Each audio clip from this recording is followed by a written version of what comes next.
It's alright. Phil's exclusive for tusinzira okko kubanga ensonga tuzikutusako sema songa ezitambula mu ggwanga lyattu Uganda nobeera nga ozekkaanya gwe ne subscribing abakola kyamaanyi okubanga wegattako mukutu gagaddewo kale tusinzira okubanga ate tukutusako ensonga ezitambula mu ggwanga lyo kale nno Wednesday ku mpewo mu kaseera kano tuli mu lwandiise olumbe wali ku kitebe ekikulu ekya National Unity Platform wabula ate ensonga bwe zitambula ku side eno zo za maziga za biwoobe za nyiike wabula ate ne musajja mukulu Mathias Mpuuga mukuleeteddewo ekitiibwa ng'agezaako okujjonkera biki ebiri mu kutambulira ku sayidi z'eno wabula ate abaana bamuyisizaamuko eggaali kale nno mu bitambula ku sayidi eno nyiza kugamba ate yoambi nga maziga meereere atufunyeeko omukisa ne twogerako ate munnange wetubaddeko mu kafubo ne family gattako n'abo bewandiise abahukunavu oba ab'ebitiibwa ku sayidi ya National Unity Platform kale nno byonna ogenda kubaawo byekkanya vidiyo yo agimpere like sagala kubanga nkulisawo nnyo tugenda kubanga tutandikirawo ensonga osobole okubanga ate munnange awuzekkanya oba ogimperedde ekigalo ojja kuba onkoledde ddala bulungi nnyo tuledde ddala bulungi nnyo oba ogimperedde mafuta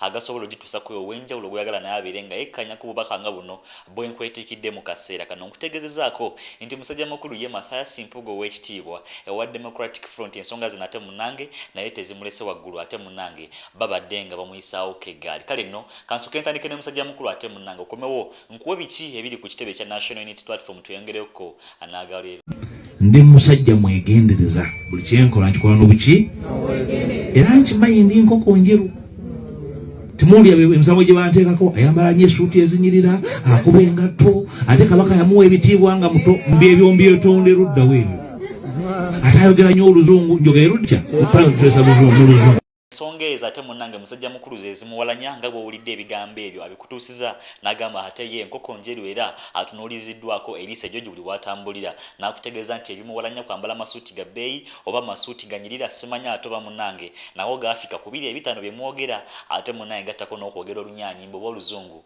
lwafuweeta bw'atyo kale nno abyo ebimuwalanya nga ye bwakutegezeza ensonga bw'atyo bwazitambuza wabula ate nakutegezezaako nti ebiri ku kitebe n'ate munnange byo abibandigambye nti bifumba tukansuke nkwe kuba family ate munnange nkuwe oba okomewo nkuwe ku biki abakulu aba National Unity Platform bye boogeddeko naki kye bagenda okuba nga bazzaako mu kaseera kano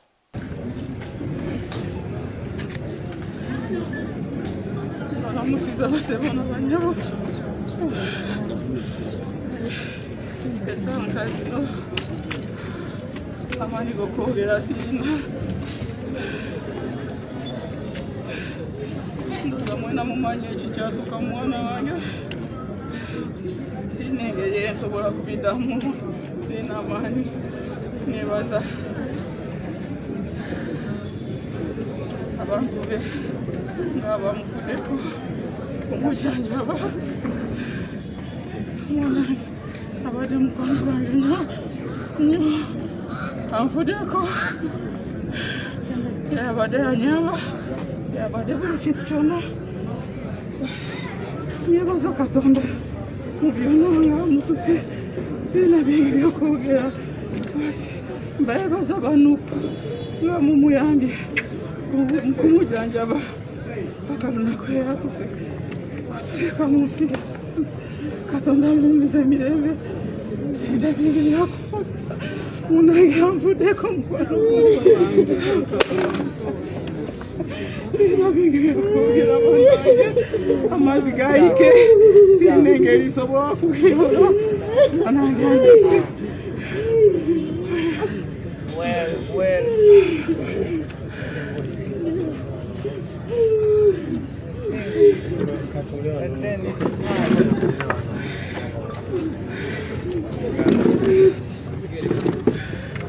Mañana olvidando roya.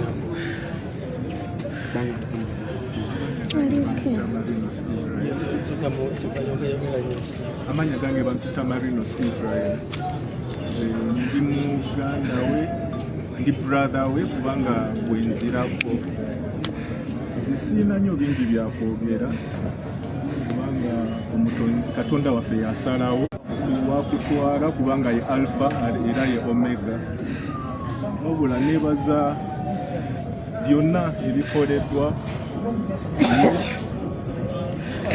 olw'ekibiina kyabadde awagira era byonna mbebaza paka okutuusa Katonda lwamutute omujja mu bulamu bw'ensi eno era nkimwebaliza kubanga Katonda toyina kyosalawo, yasalawo ekibe ne kiba. Era mu nsonga eyo nze ebigambo byange mwebaza ku lwekyo n'empozi nze kye nandyogedde kulwa gundi mpozi nebaza ku Nuupu tebamulekulidde bamubeereddewo kuba mbadde mbeera mu ddwaliro mu kaseera kakutuse nga ndi naye era mbadde mukutteko nakutuka nga mulaba. Ebadde experience gye si experience nga ku mu bulamu bwange era nali nkimanyi nze ndi muvumu nnyo naye mpaka ssaawa zino simanyi oba ekifaananyi kye kirinvaamu. Naye nsaba busabi kintu kimu, Katonda yamanyi gye yamutwala era omwoyo gwe Mukama yamanyi nze sirina ng'omwana w'omuntu era Mukama wampeera omukisa.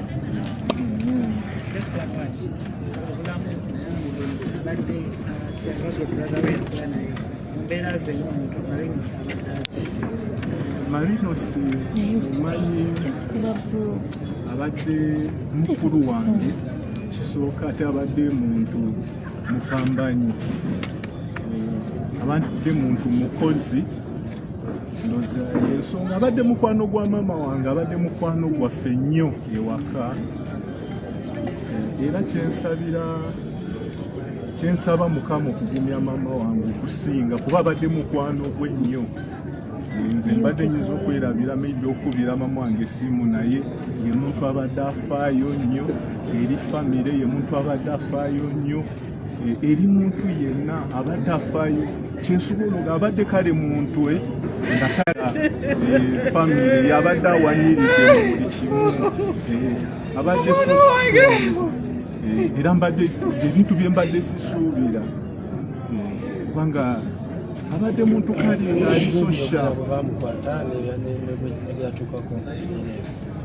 Kati mu biseera ebyo bwe baamukwata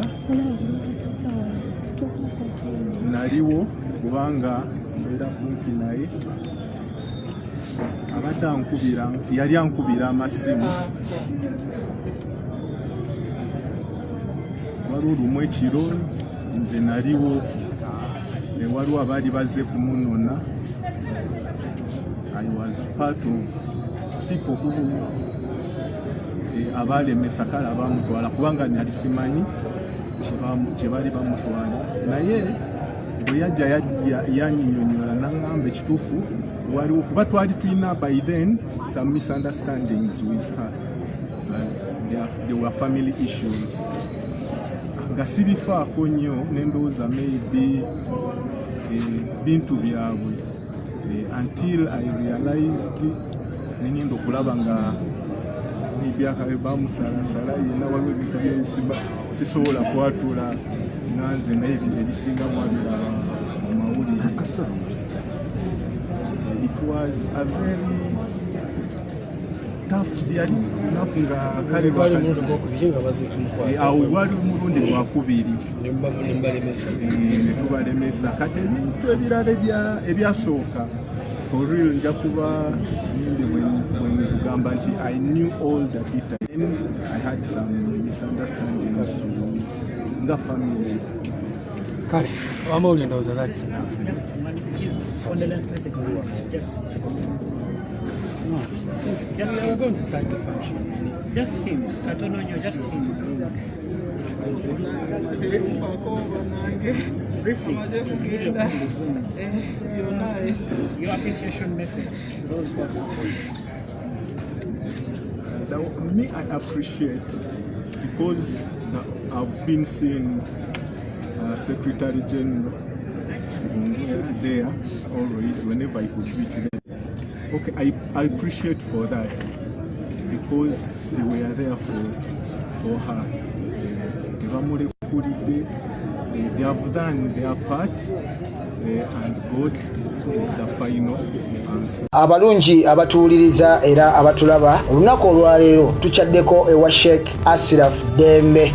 Sebo sanyusa okubalaba amannya agange Seeka Ashraf Dembe akola ku bizibu by'enjawulo. Omuntu singa aba alina ebirwadde tumusomereddwa, tumuwa amazzi ga lukuya nga bw'obadde ogalaba, tugenda abantu ku kyoto ne twokya emizimu emibi egibabaamu n'okulomba edduwa. Abantu singa abeera ng'ali wano atuuse sobola okumulombera edduwa, ne waba atatuuse nga mpadde amannya ge naye ng'ali wala. Neetaaze ennamba yange yeeno eri 0701763711. Nammwe bannyinaffe abali ebweru oyagala okuba nti oyagala okulombera ku dduwa ng'olina ebizibu, viza zibuze, amaka gakolongotana, sente zikola zimpita mu ngalo, ojja kumpeereza ekifaananyi kyo n'amannya go, ebyo byokka bijja kummala. Nja kukulombera edduwa, ojja kutereera. Olunaku olusembayo mu mwezi mba n'edduwa ey'awamu ffenna n'abalwadde bange abakadde n'abapya. Salaamu alaikum warahmatullahi wabarakatuh.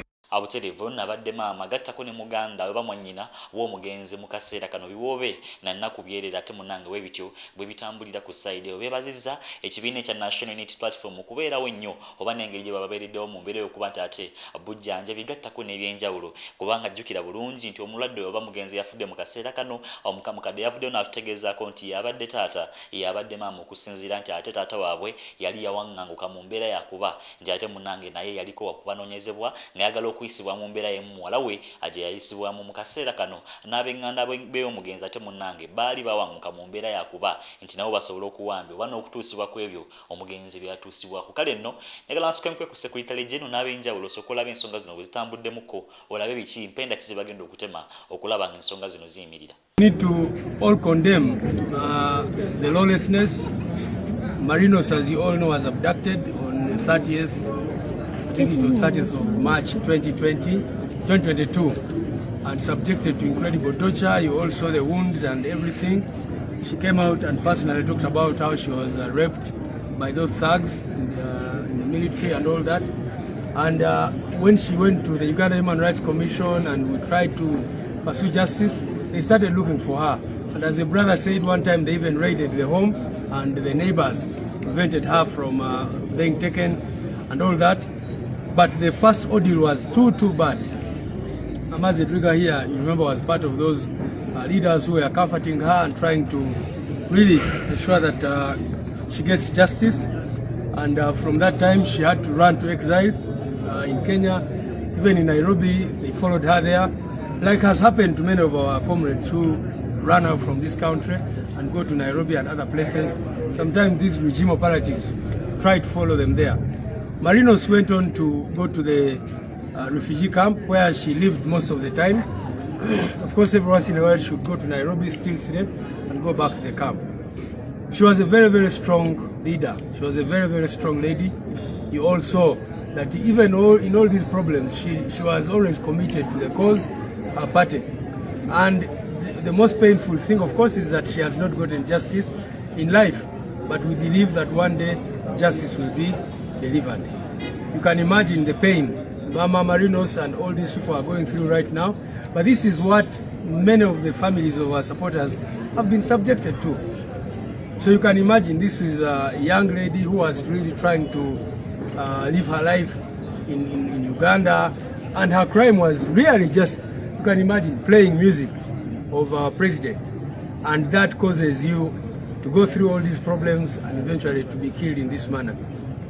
I also want to say that Marinos represents so many other Ugandans denied education, denied a good life, hounded for supporting a candidate of her choice, eventually goes to exile.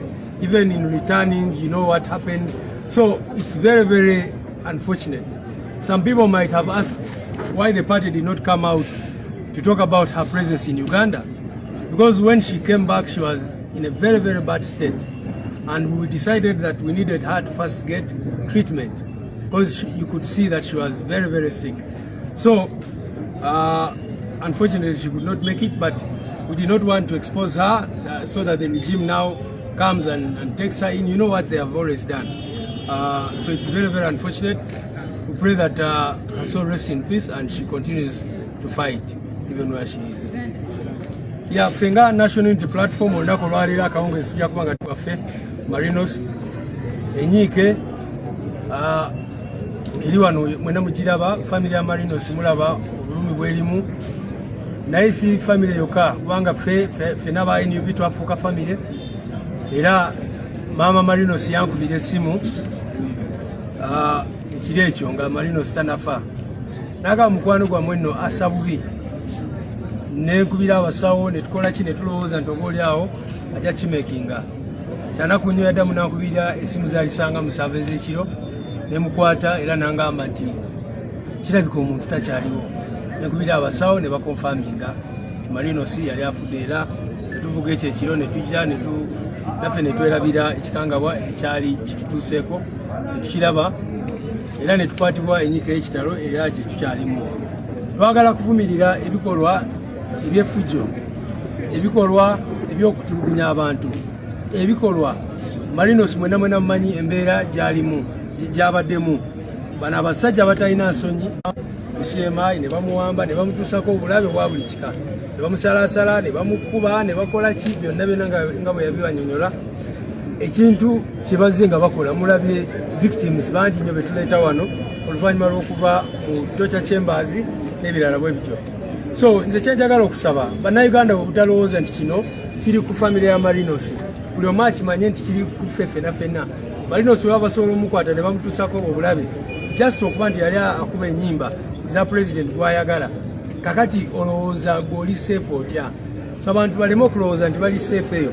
Ffenna tulina okuvaayo nga bannansi ne tulwanyisa bino ebikolwa eby'okutyobola eddembe ly'obuntu, eby'okutulugunya abantu, byonna ne tusobola kubeera mu ggwanga buli munnansi wasobola okweyagala. Zirabyeko ate munnangeza ensonga ezikyali ku kitebe mukadde kano wabula ate nakutegezezaako nti updates zonna ogenda kuba ozifuna biki ebigenda okuba nga biddirira ogenda kuba obitegeera ddala bulungi nnyo. Secretary General omulabyeko wabula ate essaawa yonna tusuubira His Excellency Robert Kyagulanyi Ssentamu naye okuvaayo abeere ng'ayogera ku nsonga nga zino okusinziira nti ate olumbe lugenda kukumibwa wano wennyini oba batandise nadda emikolo gyo gy'atandise kadda mu kaseera kano wenjogerera bino. Webaleko okumirako mukutu guno obwekuumireko nnyo tukyakomawo n'amalala mangi nnyo.